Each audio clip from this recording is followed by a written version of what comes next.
Apple Music, qu'est-ce que c'est? Comment ça marche? C'est ce que je vais essayer de vous expliquer rapidement aujourd'hui dans cette vidéo sur le blog Utips. Alors juste avant de commencer, si vous ne l'avez pas fait, vous pouvez toujours télécharger mon guide du Mac, c'est gratuit, il y a plein d'astuces à l'intérieur. Je le mettrai régulièrement à jour, donc il vous suffit de cliquer sur le lien au centre de l'écran et vous recevrez toutes les mises à jour régulièrement. Alors Apple Music, c'est quoi? C'est tout simplement un service qui vous permet d'écouter toute la musique que vous voulez en permanence. Je dirais pas gratuitement puisque c'est payant, ça coûte 10 € par mois. Mais une fois que vous êtes abonné, vous avez quand même une médiathèque dans votre ordinateur. Il y a absolument tout le catalogue de toutes les maisons de disques. Donc si vous êtes passionné de musique, si vous aimez la musique, je vous incite fortement à essayer au moins ce service puisque vous avez 3 mois gratuits. Donc vous pouvez tout à fait vous abonner en cliquant ici sur Apple Music. Si vous êtes seul, c'est 10 € par mois. Si vous avez une famille avec plusieurs appareils dans votre foyer, des iPads, des iPhones, des Macs, des PC, etc., eh bien, vous pouvez prendre l'abonnement familial puisque chaque membre de la famille pourra écouter toute la musique qu'il veut, autant de fois qu'il le veut, à condition évidemment d'avoir Internet. Alors si on n'a pas Internet, on va voir aussi que cet abonnement permet de télécharger toute la musique que vous voulez pour pouvoir l'écouter sans connexion. Pour pouvoir avoir Apple Music, il faut avoir la dernière version d'iTunes. Donc vous allez dans le Mac App Store, vous mettez à jour votre Mac si vous voulez avoir la dernière version d'iTunes. Et si vous êtes sur une vieille version, vous allez dans le menu Pomme et vous faites toutes vos mises à jour pour pouvoir avoir cette version d'iTunes. Une fois que c'est fait, il vous faut un identifiant ici pour pouvoir vous abonner à Apple Music. Alors, si vous avez déjà un identifiant iTunes, gardez-le, c'est le même. Si vous avez déjà un identifiant iCloud que vous avez rentré ici, gardez-le, c'est le même. Je vous conseille vraiment d'avoir le même identifiant pour iCloud et le même identifiant pour iTunes, pardon. Ça vous permettra d'avoir quelque chose de simple sans vous prendre la tête, d'accord? Donc l'identifiant ici, si vous n'avez aucun identifiant Apple, vous pouvez le créer ici et vous pourrez ensuite l'utiliser dans iCloud ou inversement, si vous avez déjà un identifiant iCloud, rentrez-le ici. Et si vous n'avez aucun des deux, vous pouvez tout simplement le créer ici. Donc moi je vais me loguer et on va découvrir un petit peu Apple Music. Donc voilà, je suis logué ici sur Apple Music et je vais vous expliquer un peu tous ces onglets pour voir un petit peu à quoi ça correspond. Donc tout d'abord, il faut bien cliquer ici sur l'onglet musique, puisque si vous êtes sur l'onglet film, vous allez avoir tous les films là sur votre bibliothèque. Si vous cliquez sur le store, vous allez avoir tous les films en vente ou en location sur iTunes. Donc voilà, c'est pas le sujet de la vidéo d'aujourd'hui. Donc je clique bien sur musique, d'accord, et je vais arriver sur l'iTunes Store dans la section musique. Donc je rappelle que depuis l'iPod en 2001, iTunes, c'est le vendeur numéro 1 de musique en ligne au monde. Donc vraiment, tous les artistes sont là-dessus. Toutes les maisons de disques se sont mises sur iTunes depuis des années. Donc sur la section iTunes Store ici, vous pouvez acheter des albums si vous ne le saviez pas. Et maintenant, vous le savez. Donc il suffit de cliquer ici sur un album et vous pouvez l'acheter ici. Donc ça coûte quand même assez cher les albums en ligne. Vous pouvez ici, si vous aimez par exemple, je sais pas moi, la variété française, vous cliquez ici et vous allez avoir que des propositions de variété française. Mais tout ça ne concerne pas Apple Music, ça concerne iTunes Store qui a toujours été présent dans iTunes depuis des années. Ce que vous achetez ici va venir se télécharger dans votre section musique qui est ici, d'accord? Donc la section musique, je peux la présenter de plusieurs façons, peu importe. Tout ce que vous téléchargez ira ici. Donc cette section Ma musique, ça concerne uniquement soit ce que vous avez téléchargé dans iTunes Store, soit les CD que vous avez importés dans iTunes. Donc c'est tout ce qui est sur le disque dur de votre Mac. Ensuite, la section playlist, c'est des compilations. Ce sont des compilations que vous avez créées vous ici. C'est-à-dire vous pouvez faire des sélections de morceaux et les transformer en playlist. Je vous montrerai ça dans une autre vidéo. Ou alors les playlists, on va le voir tout à l'heure, que vous pouvez aussi mémoriser depuis Apple Music. Si vous cliquez ici sur Pour vous, c'est une section, la première fois que vous la lancez, il va falloir définir un peu les artistes que vous aimez. C'est-à-dire que iTunes va vous demander quels sont vos goûts, quels sont les genres que vous aimez, quels sont les artistes. Donc vous allez cliquer, vous allez aller jusqu'au bout du processus. Et ensuite, c'est super, puisqu'il vous fait des propositions. Il vous propose des artistes, il vous propose des albums, des compilations, des playlists, etc. Donc c'est super, par exemple si on fait le test, ici il me propose Frank Sinatra, la complète, je vais cliquer ici, j'ai la liste des morceaux qu'il me propose et je peux la lire en cliquant ici. Si je l'écoute et que finalement j'adore ça, voilà, vous voyez là elle se lance, et bien je peux tout simplement cliquer ici, ajouter à ma musique. Alors, qu'est-ce qui se passe? La première fois que vous faites ça, vous avez ce message là, donc lisez-le bien.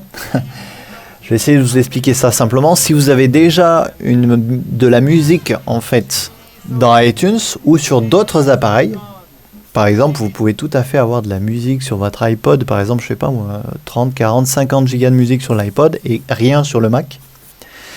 Eh bien, le fait de s'abonner à Apple Music va vous permettre en fait d'avoir votre musique.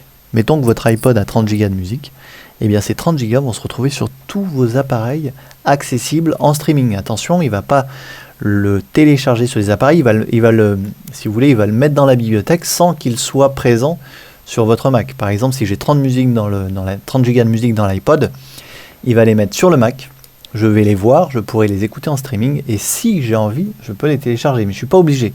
Mais ce qui est génial, c'est que vous avez constamment une même bibliothèque accessible partout, sur tous vos appareils, et tout ça grâce à iCloud. Donc évidemment, il faut un compte iCloud, mais le compte iCloud, comme je vous l'ai dit tout à l'heure, c'est le même compte qui est ici. Donc pour activer iCloud, il faut aller dans les préférences système de votre Mac. Vous activez iCloud en rentrant le même compte, j'insiste bien, le même compte que le compte iTunes. Et vous pourrez bénéficier de cette fonction, et ça c'est vraiment génial parce que vous pouvez par exemple avoir un iPhone 8 Go qui a très peu de mémoire et un Mac qui a 300 Go de musique. Et bien vous aurez ces 300 Go accessibles sur l'iPhone et vous pourrez les écouter en streaming grâce à Internet. Donc voilà à quoi sert cette fonction, et c'est pour ça que je vous incite vraiment à cocher fusionner ma musique. Alors peut-être par précaution quand même, avant de cliquer sur cette option, je sais qu'il y a des gens qui ont déjà eu des problèmes, vous pouvez aller dans le dossier musique et vous sauvegarder votre dossier iTunes. Je pense que les problèmes sont réglés, mais par précaution, il faut toujours avoir une sauvegarde quand même, au cas où le logiciel fasse des bêtises. Donc une fois que ça c'est fait, vous pouvez ajouter à votre musique des compilations comme ça. Donc je vais vous donner un deuxième exemple. Je reclique sur pour vous pour accéder à la page principale. Je vais par exemple accéder, voilà, les perles de la soul au féminin. Donc ça c'est typiquement une compilation. Je clique dessus. Si ce morceau me plaît, je peux l'ajouter à ma musique. Si tous les morceaux me plaisent, je veux mémoriser cette compilation pour pouvoir la réécouter plus tard. Je clique sur ajouter à ma musique. Et cette compilation va se rajouter ici. Donc là il est en train de fusionner ma bibliothèque, donc ça prend un peu de temps, elle est pas encore arrivée, mais ça ne saurait tarder, je vous montrerai ça tout à l'heure. Donc voilà, je vais cliquer maintenant sur nouveautés. Donc les nouveautés, qu'est-ce que c'est? C'est tout simplement une section qui va vous permettre de chercher des artistes, de découvrir des artistes, des genres, d'écouter les dernières nouveautés sorties. Par exemple, vous voulez écouter les dernières nouveautés de musique classique, vous cliquez ici sur classique, et vous allez avoir les dernières nouveautés, mais pas que. Vous allez avoir plein d'albums, plein de playlists qui sont créées pour vous. Par exemple, je clique sur cet album, hop, et je peux, en double-cliquant ici, écouter cet album en streaming. Donc pour ça, encore une fois, il faut avoir Internet. D'accord? Voilà. Donc, si maintenant je vais ajouter ça à ma musique, je fais la même chose, ajouter à ma musique, et je peux retourner ici, je vais aller dans album. Donc là, vu que j'ai une bibliothèque iTunes qui est énorme, il est toujours en train de la fusionner, mais vous allez voir que dans quelques secondes, les morceaux vont arriver. Donc vous aurez compris, cette section nouveautés est absolument énorme, vous avez accès à... là on est vraiment dans la bibliothèque, il y a absolument tout qui est accessible. Si par exemple vous aimez les Beatles, ou cherchez un morceau des Beatles, vous cliquez tout simplement ici dans la recherche Beatles, vous voyez, soit vous cherchez dans votre bibliothèque, soit dans Apple Music. Donc je tape Beatles, d'accord, j'appuie sur Entrée, et je vais normalement avoir tout les catalogues des Beatles qui apparaît, que je peux tout à fait écouter en streaming ou télécharger. Je prends par exemple l'album Abbey Road, que je vous conseille, qui est vraiment excellent. Je clique ici sur ajouter à ma musique, d'accord. Voilà comment ça marche, les bases d'Apple Music. Si vous avez un morceau que vous aimez bien, je vais en prendre un au hasard, voilà celui-là, je vais lancer la lecture.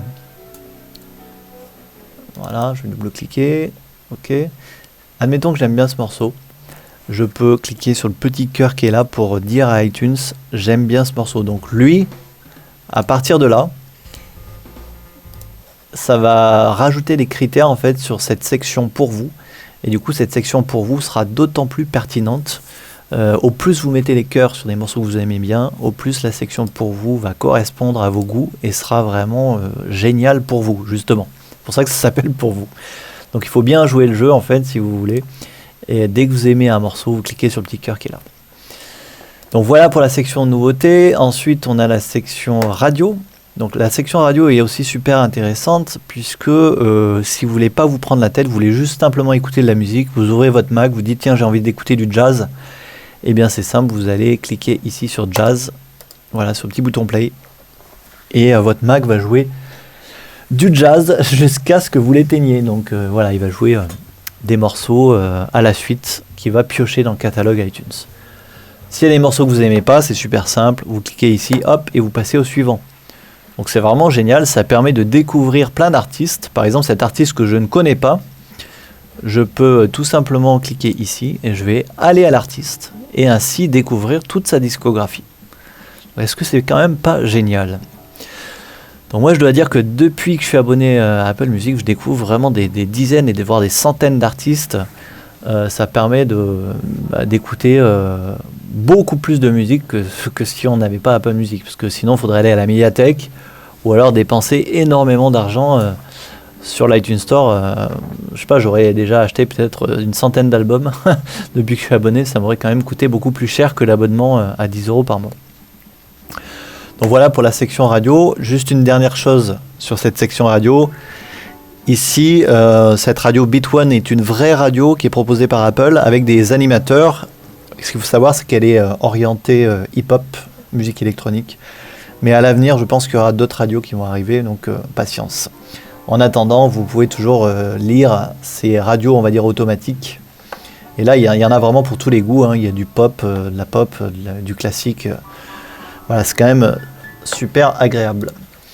La dernière section Connect. Alors, qu'est-ce que c'est la section Connect ? C'est tout simplement la possibilité pour vous de suivre les artistes que vous aimez bien. Alors, comment faire apparaître les artistes que vous aimez bien dans cette section ? C'est assez simple finalement.